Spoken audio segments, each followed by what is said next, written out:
नमस्कार साथियों, मैं रवि स्वागत करता हूं आज की अपनी इस महत्वपूर्ण कक्षा में। साथियों, इससे पहले अपन ने महत्वपूर्ण कक्षा जैसे सभ्यता है और राजस्थान का सामान्य परिचय और राजपूतों की उत्पत्ति संबंधी क्लासें पर चर्चा की थी। और आज का अपना राजस्थान इतिहास का सबसे बड़ा पार्ट जो राजस्थान के प्रमुख राजवंश हैं उससे अपन स्टार्ट कर रहे हैं, जिसमें अपन का पहला राजवंश है मेवाड़ राजवंश। तो मेवाड़ राजवंश पर अपन जितनी भी क्लासें हो सकी उनको विस्तार से देखेंगे साथियों। तो अपन एक एक शासक के ऊपर विस्तार से चर्चा करेंगे साथियों। तो स्टार्ट करते हैं। तो साथियों, यहाँ पे आपको विस्तार से एक एक चीज़ बताई जाएगी, तो आपको आराम से इसको पढ़ना है और जो भी चीज़ आपको समझ में नहीं है उस पर आपको हमें कमेंट के माध्यम से बताना है साथियों। तो साथियों, स्टार्ट करते हैं। राजस्थान के प्रमुख राजवंश जिसमें अपन का मेवाड़ राजवंश प्रथम है। मेवाड़, देखो मेवाड़ शब्द क्या, देखो प्राचीन नाम क्या है इसका, महाभारत काल में इसको शिवी जनपद के नाम से जाना जाता था। ठीक है, शिवी जनपद। और शिवी जनपद की जो राजधानी थी उसकी राजधानी थी मध्यमिका। इसको मध्यमिका या मध्यमिका दोनों के नाम से जानते हैं। और ये चित्तौड़गढ़ जो था, चित्तौड़गढ़ का पुराना नाम था मध्यमिका। ठीक है। मेदपाट, उदसर और प्रागवाट, ये शब्द क्या है, देखो मेदपाट क्या है कि मेव जाति की दिखता, मेव जाति की दिखता होने का इसको मेदपाट कहा जाता था। उदसर क्या, बिलों का मुख्य अक्षर उदसर कहलाता है, तो ये भी इसको उपनाम है। प्रागवाट और मेरुनाल भी कहा जाता था।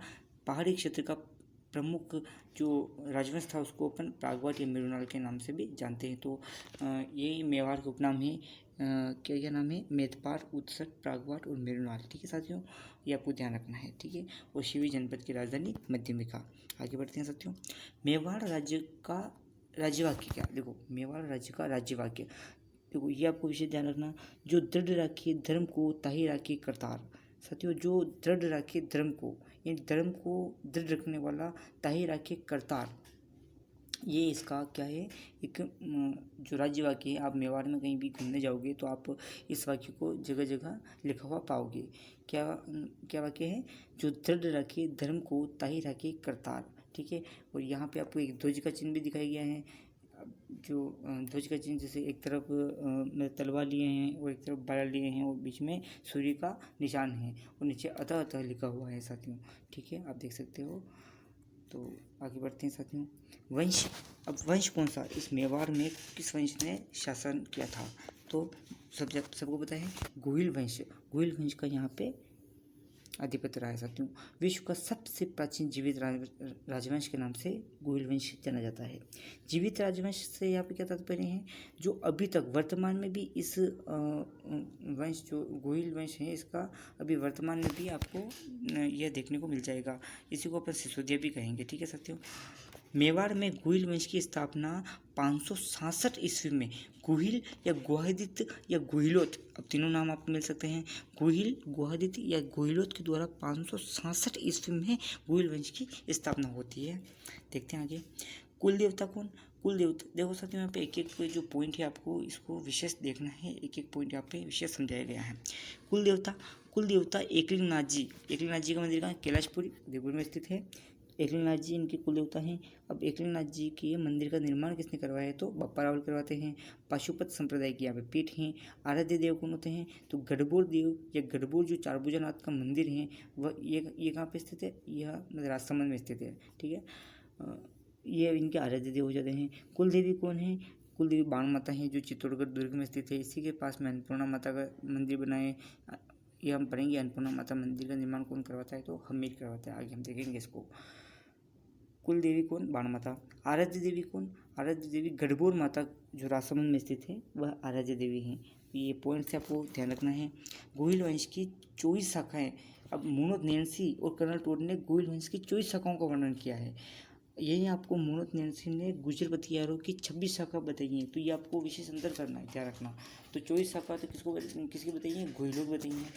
और मुनोत नैन्सी ने जो गुजर बतिहार है उनकी 26 शाखाओं का वर्णन किया है। ठीक है साथियों, आगे देखते हैं। अब देखो गोहिलों की उत्पत्ति के संबंध में भी अलग अलग सिद्धांत आते हैं। ठीक है, अलग अलग इतिहासकार इसको अलग अलग अपने मत के अनुसार समझाते हैं। देखते हैं अपन पॉइंट वाइज। अबुल फजल ने गोहिल को ईरानी बादशाह नौशे का आदिल के वंशज माना है। ठीक है। नौशिका आदिल के वंशज मानते हैं कौन? अबुल फजल। गोपीनाथ शर्मा कहते हैं कि गोहिल मुख्यतः आनंदपुर या बड़नगर के ब्राह्मण थे, ठीक है, पॉइंट है, पता रखना आपको। डी.आर. भंडारकर क्या कहते हैं कि गोहिल ब्राह्मण थे, यानी ब्राह्मणों के वंशज थे। क्या थे? ब्राह्मणों के वंशज कौन थे? गोहिल थे। भंडारकर का मत है ये। कर्नल जेम्स टोड क्या कहते हैं कि गोहिल जो थे वह वल्लभी नगर शासक शिलादित्य व पुष्पावती के वंशज हैं। अब वल्लभी नगर का एक शासक हुआ है शिलादित्य और उसकी पत्नी थी पुष्पावती, उसके वंशज कौन होते हैं? कर्नल जेम्स के अनुसार गोहिल होते हैं। अब गोहिलों को रघुवंशी और सूर्यवंशी कौन मानते हैं? तो ये अपने पहले भी देखा था कि नयन चंद्र सूर्य ने गोहिलों को रघुवंशी या सूर्यवंशी बताया है, ठीक है साथियों। अब अपन शासक पे आते हैं, एक शासक पर विशेष चर्चा करेंगे। गुहादित्य। अब गुहादित्य का लालन पालन वीरनगर की एक ब्राह्मणी हुई है कमलावती के द्वारा करवाया गया है साथियों। तो ये कमलावती वीरनगर की एक ब्राह्मणी थी जिसने गुहादित्य का लालन पालन किया था। पुष्पावती द्वारा गुफा में जन्म देने के कारण इसको गुहादित्य के नाम से जाना जाता है। गुहा मतलब क्या? गुहा या गुफा एक ही शब्द है। तो गुफा में इनका जन्म हुआ था, इसलिए इनका नाम गुहादित्य पड़ा है। गुहादित्य भील जाति के सहयोग से शासक बनता है, ठीक है, भील जाति ने इसका सहयोग किया था, ठीक है। आगे देखते हैं। मंडेला पील, इस व्यक्ति का नाम आपको इसे ध्यान रखना कि मंडेला पील ने अपना अंगूठा काटकर गुहादित्य का राज्याभिषेक किया था, ठीक है। गुहादित्य ने 567 ईस्वी में भीलों के सहयोग से गोहिल वंश की स्थापना की है। कब की है? 567 ईस्वी में की है। किसके सहयोग से? भीलों के सहयोग से, ठीक है। उसके बाद में अलग अलग छोटे बड़े शासक आते हैं। नागादित्य आता है, एक महेंद्र प्रथम आता है, शिलादित्य सेकंड आता है, अपराजित आता है, महेंद्र सेकंड आता है, ठीक है। और उसके बाद में एक प्रतापी शासक आएगा बप्पा रावल, ठीक है साथियों। तो महेंद्र सेकंड थे जो इनकी हत्या भील जाति के द्वारा कर दी गई थी। और महेंद्र सेकंड का पुत्र होता है कौन? बप्पा रावल, जो गुहादित्य का 8वां वंशज माना जाता है, ठीक है साथियों। देखते हैं बप्पा रावल के बारे में। देखो बप्पा रावल का क्या इतिहास रहा है। बप्पा रावल 734 से लगा के 753 तक, ये इनका शासनकाल है। 734 से 753 तक। जन्म 713 में ईडर गुजरात में होता है। पिता का नाम क्या है? महेंद्र सेकंड पिता का नाम होता है। बप्पा रावल ने हारित ऋषि के आशीर्वाद से, इन ऋषि का आपको विशेष नाम ध्यान रखना है, ये पूछ लिया जाता है। हारित ऋषि के आशीर्वाद से बप्पा रावल ने 734 ईस्वी में मान मौर्य को पराजित कर चित्तौड़गढ़ पर अपना अधिकार किया था। देखो साथियों, यहाँ पे एक आपको विशेष तथ्य ध्यान रखना है। देखो बप्पा रावल ने हारित ऋषि के आशीर्वाद से 734 में मान मौर्य को पराजित कर चित्तौड़गढ़ पर अधिकार किया था, न कि चित्तौड़गढ़ को राजधानी बनाई थी। चित्तौड़गढ़ को राजधानी बनाने वाला अलग शासक आएगा जिसके बारे में अपन आगे बढ़ेंगे, जो जेत सिंह होगा, ठीक है ना। 734 ईस्वी में मेवाड़ के शासक बनकर अपनी राजधानी नागदा बनाते हैं। तो बप्पा रावल ने राजधानी नागदा को बनाई थी, जबकि चित्तौड़गढ़ को राजधानी बनाने वाला मेवाड़ का प्रथम शासक जो होगा वो जेत सिंह होगा, ठीक है साथियों। ये आपको थोड़ा सा डिफरेंस करना पड़ेगा, ठीक है। अब बप्पा रावल का वास्तविक नाम था कालभोज। क्या नाम था? कालभोज नाम था, ठीक है। बप्पा रावल इनकी उपाधि थी और कालभोज इनका वास्तविक नाम था। मेवाड़ में गोहिल वंश का वास्तविक संस्थापक माने जाते हैं, ठीक है। तो आपसे पूछा जाता है कि मेवाड़ में गोहिल वंश का वास्तविक संस्थापक कौन? तो बप्पा रावल। बप्पा रावल ने कुल 18 अंतर्राष्ट्रीय विवाह किए थे, ठीक है। कितने? 18 अंतर्राष्ट्रीय विवाह किए थे। कुल 100 रानियाँ इनकी थी, जिनमें से 35 मुस्लिम रानियाँ थी, ठीक है। रणकपुर प्रशस्ति में बप्पा रावल व कालभोज को अलग अलग बताया गया है। देखो अब अपन एक तो कह रहे हैं कि बप्पा रावल उपाधि है कालभोज की, ठीक है। और एक रणकपुर प्रशस्ति आती है, वो कहती है कि बप्पा रावल अलग इंसान है और कालभोज अलग इंसान है, ठीक है। तो ये अलग अलग वर्णन मिलते हैं। कुंभलगढ़ प्रशस्ति में बप्पा रावल को विप्रवंशी बताया गया, ठीक है ना। तो ये आपको पॉइंट पता रखना है कि कुंभलगढ़ प्रशस्ति में बप्पा रावल को विप्रवंशी बताया गया, ठीक है। 735 ईस्वी में बप्पा रावल ने इराक के शासक हज्जाल को पराजित किया था, ठीक है। 738 में बप्पा रावल ने अरबी आक्रांता जुनैद को पराजित किया। नेक्स्ट, सिंध शासक दाहर सेन को मोहम्मद बिन कासिम ने पराजित कर राजपूताना की तरफ बढ़ा, लेकिन बप्पा रावल से पराजित हुआ। अब सिंध का शासक दाहर सेन को मोहम्मद बिन कासिम ने पराजित किया था और यही मोहम्मद बिन कासिम राजपूताना की तरफ बढ़ा था, तब बप्पा रावल ने इसको पराजित किया था। पाकिस्तान के रावलपिंडी शहर का नाम भी बप्पा रावल के नाम पर पड़ा है। इसलिए बप्पा रावल ने सैनिक चौकी यहाँ पे स्थापित की। अब जो रावलपिंडी एक शहर है पाकिस्तान का, वो भी बप्पा रावल के नाम पे इसका नाम पड़ा हुआ है, ठीक है ना। तो ये आपको ध्यान रखना है। वहाँ पे एक सैनिक चौकी कौन स्थापित करता है? बप्पा रावल। देखो बप्पा रावल की शक्ति कितनी, अब मेवाड़ का शासक है और पाकिस्तान तक इसका अधिपत्य, देखो उस समय की बात है। बप्पा रावल ने गजनी के जो अफगानिस्तान में गजनी है, गजनी के शासक सलीम को पराजित किया था। बप्पा रावल के समकालीन प्रतिहार शासक नागबख्त फर्स्ट था। अब देखो अपन को क्या है कि जैसे इतिहास को अगर एक दूसरे से जोड़ना है तो आपको पता होना चाहिए कि जब मेवाड़ में शासक बप्पा रावल थे तो उस समय मतलब प्रतिहारों का शासक कौन था, ठीक है ना। तो ये समकालीन शासक पूछ लिए जाते हैं, ठीक है। बप्पा रावल के समकालीन प्रतिहार शासक कौन था? तो नागबख्त फर्स्ट था, ठीक है। बप्पा रावल के समकालीन चालुक्य या सोलंकी जो गुजरात के शासक थे तो वो कौन था? विजयादित्य सेकंड था, ठीक है। बप्पा रावल द्वारा बनाए गए प्रमुख मंदिर देख लेते हैं, कौन कौन से मंदिरों की बात करें। एकलिंगनाथ जी का मंदिर कैलाशपुरी में स्थित है। ये हरित ऋषि का आश्रम माना जाता था जिसको बप्पा रावल ने बनवाया था। आदि वराह मंदिर का निर्माण भी बप्पा रावल कराते हैं। कहाँ पे है? कैलाशपुर में है। सास बहू का मंदिर भी बप्पा रावल बनाते हैं जो नागदा में स्थित है, ठीक है साथियों। जब आप यहाँ उदयपुर में घूमने जाओगे कैलाशपुरी में तो आपको ये सारे मंदिर पास पास ही मिलेंगे, पास पास ही हैं ये। एकलिंगनाथ जी मंदिर है, आदि वराह मंदिर है, सास बहू मंदिर, तो ये सारे मंदिरों का निर्माण बप्पा रावल करवाते हैं। बप्पा रावल ने अजमेर से 115 ग्रेन का सोने का सिक्का प्राप्त किया था, ठीक है ना। इस पर कामधेनु और बोप शब्द त्रिशूल अंकित हैं, ठीक है साथियों। नेक्स्ट देखते हैं। GH ओझा यानी कि गौरीशंकर हीराचंद ओझा क्या कहते हैं? ओझा के अनुसार मेवाड़ में सर्वप्रथम सोने का सिक्का भी बप्पा रावल ने चलाया था। तो ये कई तथ्य बन जाए तो ध्यान रखना कि ओझा के अनुसार सोने का सिक्का मेवाड़ में चलाने वाला पहला शासक कौन? बप्पा रावल।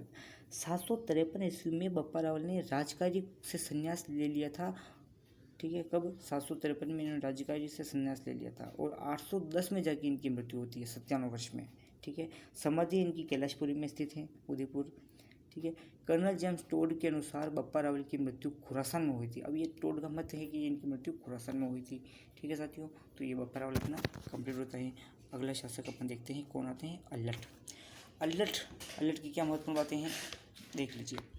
ये ब्रतबट सेकंड का पुत्र था, ठीक है। किसका पुत्र था? ब्रतबट सेकंड का पुत्र था। अपन को महत्वपूर्ण अगर कोई भी शासक आए तो उसकी महत्वपूर्ण बातें 3-4 होती तो उनको आपको ध्यान रखना है, ठीक है ना। उपाधि क्या है इसकी? आलू रावल। तो पूछ लिया जाता है कि आलू रावल निम्न में से कौन से शासक की उपाधि है? तो अल्लट की, ठीक है।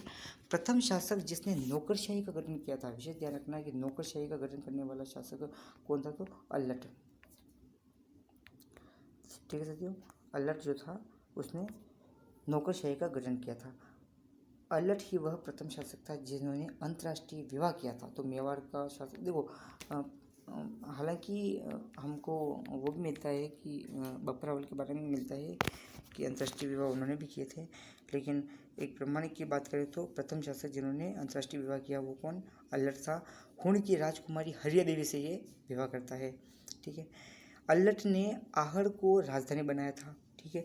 अब देखो बप्पा रावल ने नागदा को राजधानी बनाया, ठीक है, और अल्लट ने आहड़ को राजधानी बनाया। चित्तौड़ को राजधानी बनाने वाला अजित सिंह आएगा, ठीक है। आगे देखते हैं अपन। अल्लट यानी इनके शासन में आहड़ में सारनेश्वर मंदिर का शिलालेख प्राप्त होता है, ठीक है। जगत अंबिका मंदिर, जो जगत अंबिका मंदिर है इसका निर्माण भी अल्लट करवाते हैं। ये कहाँ स्थित है? तो जगत गांव उदयपुर में स्थित है, ठीक है। इसे मेवाड़ का खजुराहो कहा जाता है, ठीक है। राजस्थान का खजुराहो कहाँ है साथियों? ये आपको कमेंट बॉक्स में बताना है, ठीक है। तो मेवाड़ का खजुराहो क्या है? कौन सा मंदिर है? तो जगत अंबिका मंदिर जगत गांव उदयपुर में स्थित है। इस मंदिर को शक्तिपीठ कहा जाता है, ठीक है साथियों। इसके बाद शासक आते हैं शक्ति कुमार का क्या योगदान रहा है? मालवा शासक मुंज परमार ने इसको पराजित कर आहड़ पर अधिकार किया था।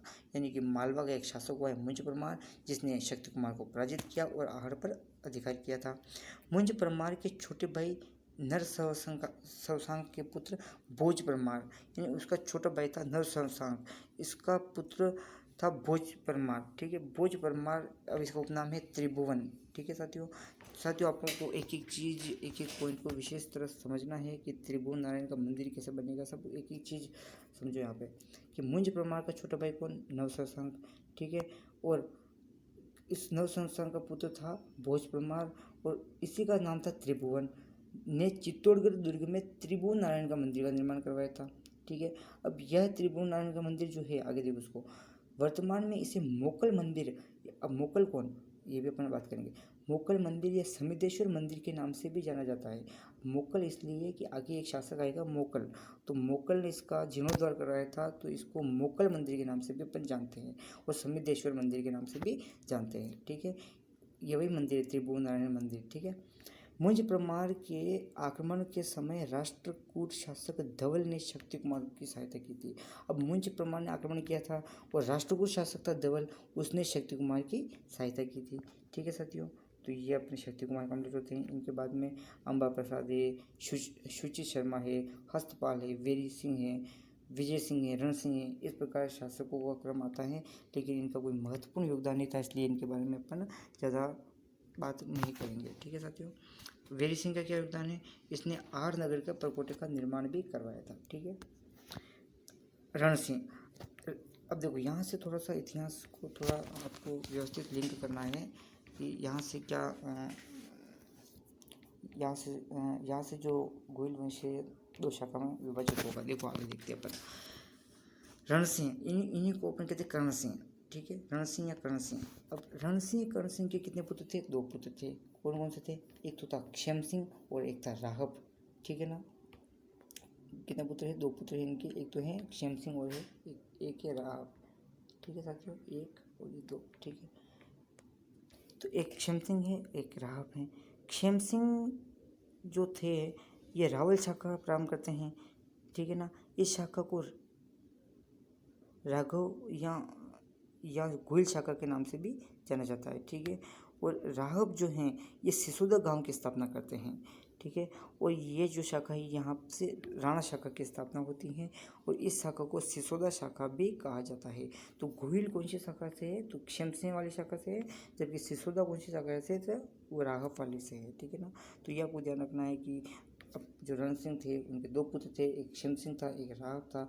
क्षेम सिंह जो थे वो रावल शाखा प्रारंभ करते हैं और राहब जो है वह राणा शाखा की स्थापना करते हैं। ठीक है ना, ये सिसोदा गांव की स्थापना करते हैं और सिसोदा गांव के कारण ये सिसोदिया कहलाते हैं। ठीक है, तो आगे बात करते हैं रावल सामंत सिंह। अभी हम रावल की बात करेंगे, फिर जो राणा हमीर आएगा वहाँ से अपन फिर मतलब राणा का इतिहास स्टार्ट हो जाएगा। अभी रावल की बात करते हैं, रावल सामंत सिंह। ठीक है, रावल सामंत सिंह कौन, पृथ्वीराज तृतीय के बहुनोई थे। देखो, अब सामंत सिंह का विवाह किससे हुआ था कि जो चौहान शासक हुए थे पृथ्वीराज तृतीय, जो सोमेश्वर के पुत्र थे। ठीक है ना, अब पृथ्वीराज तृतीय की बहन थी पृथ्वीबाई। अब पृथ्वीबाई का विवाह किससे हुआ था, सामंत सिंह से हुआ था, जो अपने मेवाड़ के शासक थे सामंत सिंह। ठीक है ना, ठीक है, तो पृथ्वीराज तृतीय के बहुनोई कौन थे, सामंत सिंह थे। ठीक है, तराइन का प्रथम युद्ध हुआ था 1191 में। पृथ्वीराज तृतीय का सहयोग करने वाले मेवाड़ के शासक कौन थे, तो आपको ध्यान रखना है सामंत सिंह थे। ठीक है, और इस युद्ध में सामंत सिंह वीरगति को प्राप्त होते हैं। ये आपको विशेष ध्यान रखना है, कभी प्रश्न बन जाए कि मेवाड़ का वह शासक जो तराइन के युद्ध में पृथ्वीराज तृतीय का साथ देता है, तो कौन थे, रावल सामंत सिंह। ठीक है साथियों, जालोर शासक कीर्तिपाल ने सामंत सिंह को पराजित कर आड़ पर अधिकार किया था, लेकिन उत्तराधिकारी कुमार सिंह ने आड़ पर पुनः अधिकार स्थापित किया था। ठीक है साथियों, आगे देखते हैं जैत्र सिंह, रावल जैत्र सिंह 1213 से लगाकर 1253 तक इनका शासनकाल है। रावल जैत्र सिंह, देखो इनके बारे में क्या, मध्यकालीन मेवाड़ का स्वर्णकाल। अगर आपको पूछा जाए कि मध्यकालीन मेवाड़ का स्वर्णकाल किस शासक के काल को कहा जाता है, तो जैत्र सिंह के काल को मध्यकालीन मेवाड़ का स्वर्णकाल कहा जाता है। इनकी पत्नी जैतल देवी ने चित्तौड़गढ़ में श्याम पार्श्वनाथ मंदिर का निर्माण भी करवाया था। ठीक है साथियों, इन्हें 5 आंख का शासक कहा जाता है, 5 आंख का शासक के नाम से इनको जाना जाता है। इन्होंने चित्तौड़गढ़ को राजधानी बनाई थी। देखो साथियों, ये राजधानी वाला प्रश्न बन जाता है, एक तरफ राजधानी दे देते हैं, एक तरफ शासक का नाम दे देते हैं। तो आपको पता होना चाहिए कि आहड़ को किसने बनाया, नागदा को किसने बनाया, चित्तौड़गढ़ को किसने बनाया। तो आपको कमेंट करके बताना है कि आहड़ को, नागदा को, चित्तौड़गढ़ को राजधानी कौन कौन सा शासक बनाता है। ठीक है साथियों, तो चित्तौड़गढ़ को राजधानी बनाने वाले कौन थे, जैत्र सिंह थे। ठीक है साथियों, डॉक्टर दशरथ शर्मा इन्हें चित्तौड़गढ़ का प्रथम विजेता कहते हैं। ठीक है साथियों। इनके समकालीन दिल्ली शासक इल्तुतमिश था। ठीक है। रावल जैत सिंह के समकालीन मालवा शासक देवपाल परमार था, जिसे जैत सिंह ने पराजित किया था। रावल जैत सिंह ने गुजरात के गुर्जर प्रतिहार शासक वीर धवल व लवन्य प्रसाद को पराजित किया था। रावल जैत सिंह ने नाडोल के चौहान शासक उदय सिंह को पराजित किया। उदय सिंह ने मेवाड़ के साथ मैत्रीपूर्ण संबंध स्थापित करने हेतु अपनी पुत्री रुगा देवी का विवाह जैत सिंह के पुत्र तेज सिंह से किया था। भूताला का युद्ध 1226 कब होता है? ये आपको कहीं 27 में मिल सकता है। ठीक है साथियों, तो कंफ्यूज नहीं होना है। 1226-27 है भूताला का युद्ध। 1226-27 स्थान कहाँ है? भूताला कहाँ है? राजसमंद में स्थित है।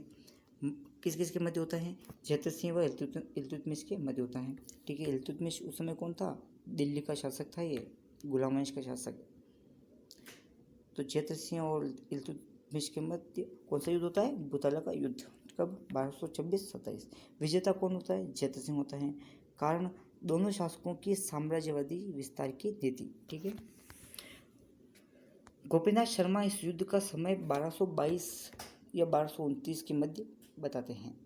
इस युद्ध के पश्चात मुस्लिम सैनिकों ने आहड़ और नागदा को क्षति पहुंचाई। इस कारण जैत सिंह ने राजधानी चित्तौड़ को बनाया था। अब चित्तौड़ को राजधानी बनाने का कारण क्या था? क्योंकि जैत सिंह जीत तो गया था, लेकिन आहड़ और नागदा जो राजधानी थी ये बुरी तरह क्षति पहुंची थी इनको, ये बुरी तरह प्रभावित हुई थी, इसलिए जैत सिंह को चित्तौड़गढ़ को राजधानी बनाना पड़ा। इल्तुतमिश के पश्चात दिल्ली का प्रमुख शासक नासिरुद्दीन बना। नासिरुद्दीन का भाई जलालुद्दीन कन्नौज का स्वामी था। ठीक है। 1248 में मेवाड़ शासक जैत सिंह द्वारा जलालुद्दीन को शरण देने पर नासिरुद्दीन द्वारा असफल आक्रमण किया गया था। ठीक है साथियों। आगे के अपने जो शासक हैं वो है रावल तेज सिंह। रावल तेज सिंह 1253 से 1273 तक। उपाधि क्या थी? महाराजाधिराज परमेश्वर परम भट्टारक, ये इनकी उपाधि है। क्या उपाधि? महाराजाधिराज परमेश्वर परम भट्टारक। इनके शासनकाल में मेवाड़ का प्रथम चित्रित, ये साथियों मोस्ट इम्पोर्टेंट है, ये बहुत सारे एग्जाम में पूछा भी गया है और पूछा जाता है कि मेवाड़ का प्रथम चित्रित ग्रंथ कौन सा है? तो श्रावक प्रतिक्रमण सूत्र चूर्णी। ठीक है साथियों, ये आपको विशेष नोट करना है। मेवाड़ का प्रथम चित्रित ग्रंथ श्रावक प्रतिक्रमण सूत्र चूर्णी 1260 ईस्वी में। कब? 1260 ईस्वी में कमल चंद्र नामक चित्रकार द्वारा इसको चित्रित किया गया है। ये आपको पहले बताया था मैंने इनके शासनकाल में। अब देखो ये प्रश्न कैसे पूछा जाता है कि मेवाड़ का प्रथम चित्रित ग्रंथ कौन सा है? तो श्रावक प्रतिक्रमण सूत्र चूर्णी है। ठीक है। और ये पूछा जाता है कि मेवाड़ का प्रथम चित्रित ग्रंथ किस शासक के समय चित्रित हुआ है? तो तेज सिंह बताना है आपको। कौन सा ईयर था? तो 1260 ईस्वी था। और चित्रकार का नाम क्या है? तो कमल चंद्र था। ठीक है साथियों, तीन चार पॉइंट है आपको विशेषतः ध्यान रखना है। कमल चंद्र चित्रकार होते हैं और श्रावक प्रतिक्रमण सूत्र चूर्णी 1260 तेज सिंह। ठीक है। 1255-56 में दिल्ली सुल्तान नासिरुद्दीन ने कुतलग खां को कैद करने हेतु मेवाड़ पर बलबन के नेतृत्व में सेना भेजी, लेकिन आक्रमण असफल रहा। ठीक है साथियों। 1260 में गुजरात के शासक बिसल देव को पराजित कर उमापति व लब्ध प्रबोध प्रताप। ठीक हो। अब 1260 में गुजरात के शासक बिसल देव को पराजित किया किसने? तेज सिंह ने। और कौन सी उपाधि धारण की? उमापति व लब्ध प्रबोध प्रताप। ये एक उपाधि होती है इनकी, ध्यान रखना। ठीक है। शाब्दिक अर्थ क्या होता है इसका? शक्तिशाली व उद्धारक शासक। वाह। तो अपने जो अगले शासक है वह है रावल समर सिंह। 1273 से 1302 इनका कार्यकाल होता है। उपाधि इनकी होती है त्रिलोका। त्रिलोका यानी तीन लोक का राजा। जैव हत्या पर प्रतिबंध लगाने वाला प्रथम शासक था। जैन विद्वान रत्नप्रभ सूरी और पार्श्वनाथ के कहने पर इन्होंने जैव हत्या पर प्रतिबंध लगाया था। प्रमुख दरबारी विद्वान कौन होते हैं? तो भावशंकर और दयाशंकर होते हैं। प्रमुख शिल्पी कौन?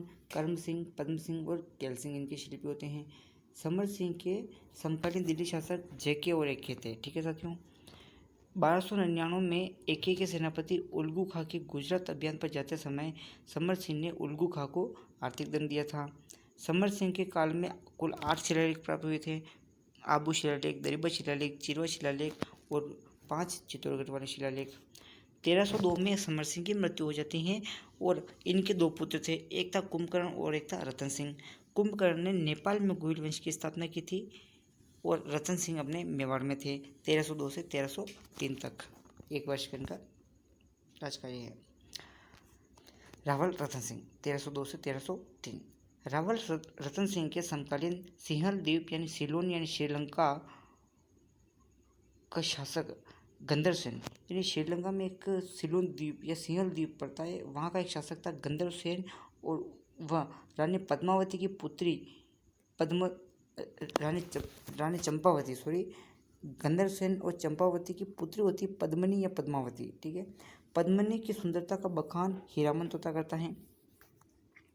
रानी पद्मिनी की जानकारी रतन सिंह को राघव चेतन ने दी थी। राघव चेतन कौन होता है साथियों? राघव चेतन मेवाड़ का एक पुरोहित था या कह सकते तांत्रिक कह सकते हैं, जो पद्मिनी की जानकारी रतन सिंह को देता है। रानी पद्मिनी व रतन सिंह का गंधर्व विवाह संपन्न होता है। गोरा बादल यानी चाचा भतीजा थे ये, एवं 1600 महिलाएं पद्मिनी के साथ मेवाड़ आई थी। रतन सिंह को जादू तोड़ने की विद्या का पता चलने पर राघव चेतन को मेवाड़ छोड़ने का आदेश दे दिया जाता है। यानी ये राघव चेतन एक बड़ा तांत्रिक था और ये मतलब रतन सिंह और पद्मिनी को दूर करने के लिए कुछ जादू टोड़ने की विद्या कर रहा था। तो ये बात जब रतन सिंह को पता चलती है तो वो राघव चेतन को मेवाड़ से निष्कासित कर देते हैं। और राघव चेतन मेवाड़ से निष्कासित होने के बाद में एक ही के पास जाके रानी पद्मावती की जो सुंदरता का बखान करता है। रतन सिंह के समकालीन दिल्ली का शासक एके था। अब एके को पद्मिनी की जानकारी राघव चेतन देता है। मलिक मोहम्मद जायसी के ग्रंथ पद्मावत के अनुसार, यानी कि मलिक मोहम्मद जायसी का ग्रंथ था पद्मावत जो 1540 में लिखा गया था। इसके अनुसार एके ने चित्तौड़गढ़ पर आक्रमण रानी पद्मावती को प्राप्त करने के लिए किया था। 28 जनवरी 1303 को अलाउद्दीन खिलजी ने चित्तौड़ पर आक्रमण हेतु दिल्ली से रवाना होता है। एके ने 7 से 8 माह तक घेराबंदी के पश्चात भी सफलता नहीं मिलने पर कूटनीति को अपनाया था। इस युद्ध में रतन सिंह ने केसरिया किया और गोरा बादल भी डरते हुए वीरगति को प्राप्त होते हैं। रानी पद्मिनी ने 1600 महिलाओं के साथ जोहर किया था। 26 अगस्त 1303 को चित्तौड़गढ़ में मेवाड़ का प्रथम शाखा हुआ था। 26 अगस्त 1303 को एके ने चित्तौड़गढ़ पर अधिकार कर लिया था। एके की चित्तौड़ विजय का सजीव वर्णन अमीर खुसरो ने अपने ग्रंथ खजाइन उल फुतूह में किया था। एके ने इस युद्ध के पश्चात चित्तौड़गढ़ का नाम खिजराबाद कर दिया था। अब देखो ये अलाउद्दीन खिलजी क्या करता था कि जिस भी जगह आक्रमण करता था और जो भी किला ये जीता था उसका नाम परिवर्तित कर दिया था। जैसे कि जालोर का जलालाबाद, सिवाना का खैराबाद, चित्तौड़ का खिजराबाद। चित्तौड़ विजय के पश्चात एके ने गंभीर नदी पर बांध व पुल बनवाया था। चित्तौड़गढ़ में दाबाई पीर की दरगाह पर शिलालेख लिखवाया था एके ने चित्तौड़गढ़ का कार्यभार अपने पुत्र खिजरका को सौंपा था। एके के समय इस आक्रमण के समय सिसोदिया के सामंत लक्ष्मण सिसोदिया 7 पुत्रों के साथ में वीरगति को प्राप्त होते हैं। लक्ष्मण सिंह जी जो सिसोदिया थे वह एके के आक्रमण के समय मेवाड़ के शासकों का साथ देते हैं। मलिक मोहम्मद जायसी, देखो यहाँ पे कुछ इतिहासकार हैं, इनके अलग अलग मत हैं आक्रमण करने के क्या कारण थे क्या नहीं थे। तो मलिक मोहम्मद जायसी अपने ग्रंथ पद्मावत के आधार पर कहते हैं कि एके का आक्रमण करने का कारण पद्मावती को प्राप्त करना था। ये तो थे जायसी का कथन। ठीक है। जे ओझा, अब ओझा साहब क्या कहते हैं? ओझा साहब कहते हैं कि वो इस मत का खंडन करते हैं।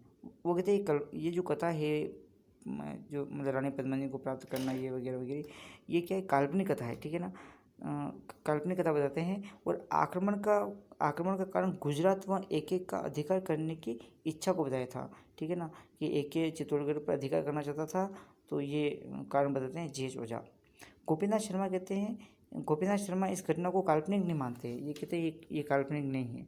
दशरथ शर्मा कहते हैं कि पद्मावत का समर्थन करते हुए कहते हैं कि अबुल फजल के ग्रंथ आईन अकबरी का विवरण भी प्रस्तुत करते हैं कि आईन अकबरी भी इसका समर्थन करती हैं। आक्रमण का मुख्य कारण दुर्ग का सामरिक महत्व मानते हैं कौन? दशरथ शर्मा। ठीक है, आगे देखते हैं साथियों। 1303 से 1313 तक चित्तौड़गढ़ पर शासन किसने किया था? खिजिर खान ने किया था। खिजिर खान ने 1313 में कार्यभार मालदेव चौहान को सौंपा था। अब खिजिर खान ने 1313 में जो शासन था वो कार्यभार जो था वो किसको सौंप दिया था? मालदेव चौहान। ये मालदेव चौहान कौन है साथियों? देखते हैं। 1313 से 1320 तक मालदेव चौहान यहाँ पे शासन करता है, जो जालोर शासक कानड़ देव का भाई था। ठीक है, इसको मुछाला राजा भी कहा जाता है, मुछाला मालदेव भी कहा जाता है। ठीक है, सिसोदा सामंत हमीर के साथ अपनी पुत्री का विवाह करता है कौन? मालदेव चौहान। इस मालदेव ने सिसोदा के सामंत हुए थे हमीर, और हमीर के साथ में अपनी पुत्री का विवाह किया था। यानी हमीर एक हिसाब से चित्तौड़गढ़ के क्या हो गए? पामना हो गए। ठीक है, 1320 से 1326 तक चित्तौड़गढ़ पर अधिकार जैसा सिंह ने किया था। ठीक है साथियों, अब देखो आगे देखो। हमीर देव चौहान ने जैसा सिंह को पराजित कर चित्तौड़गढ़ पर अधिकार किया था। अब हमीरदेव चौहान जो जिसका ससुराल है यहाँ पे चित्तौड़ में, ठीक है ना, अब उसने जैसा सिंह को पराजित कर चित्तौड़गढ़ पर अधिकार किया था। और रावल शाखा का अंतिम शासक जो होता है वह रावल रतन सिंह होता है साथियों। ठीक है साथियों, तो आज के लिए इतना काफ़ी है। अब हम आगे राणा हमीर के बारे में बात करेंगे। ठीक है, तो तब तक के लिए जय हिंद, जय भारत। अधिक से अधिक शेयर कीजिए, और कुछ चीज़ समझ में नहीं आई तो आप कमेंट के माध्यम से पूछ सकते हो साथियों। जय हिंद।